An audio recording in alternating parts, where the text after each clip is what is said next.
I've been working on this essay a little over 4 weeks now. There are only 5 modules, but the modules are quite dense. I'm taking an online course at Columbia University along with 3 other of my peers.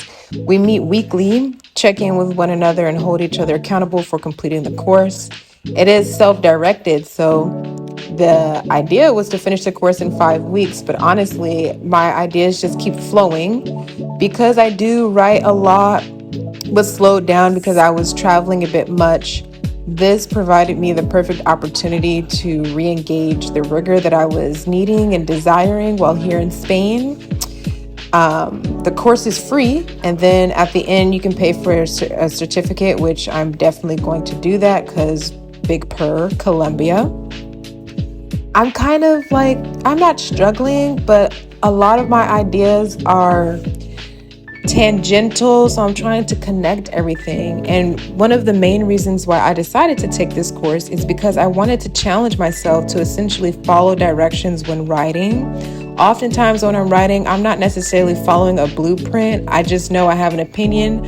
I've observed some things, I've read some things, I've watched some things, and now I want to kind of put it together and come up with some theories that I have or some ideas that I hold for myself and just share that publicly to see if it lands. Sometimes it does, sometimes it doesn't. But, at some point in my life, I do want to become either a doctor of education or a doctor of philosophy.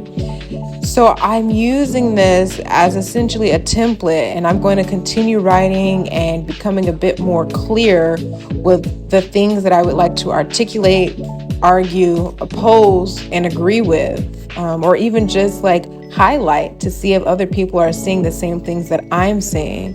And so through the course of different essays and of course in collaboration with my own art practice, I'm hoping that these things become symbiotic, if that's the word, if there's alignment there, because sometimes when I'm looking at everything, it doesn't seem like it's connecting, but I also just feel so incredibly young that I probably shouldn't even be trying to make it all make sense right now. I kind of see myself as adding a whole bunch of ingredients to the cauldron and just waiting until it hits that flavor that I'm looking for. And right now it's like, okay, this kind of good. It could be better, but this is good right now. So I'm eating, but I want to eat some more. The course has a structure. So essentially I have to create a lead. It was my first time discovering what a lead was, which is basically like your introduction and your thesis. And then I have 3 supporting paragraphs, some critiques or like an argument that I may not necessarily agree with, and then my conclusion. Right now, I'm kind of adding like my final paragraph before my conclusion. One of the suggestions by Jelani Cobb, which is the professor leading the online course, is that as soon as you get in with the opinion piece, like you want to already be looking at the exit. So that's something that has always been a little bit difficult for me for writing. Like I just feel like I can continue on and on and on, but I want to challenge myself to, write it and then get the fuck out. Write it and then get the fuck out, so people can kind of follow along while also using relatively accessible language. But yeah.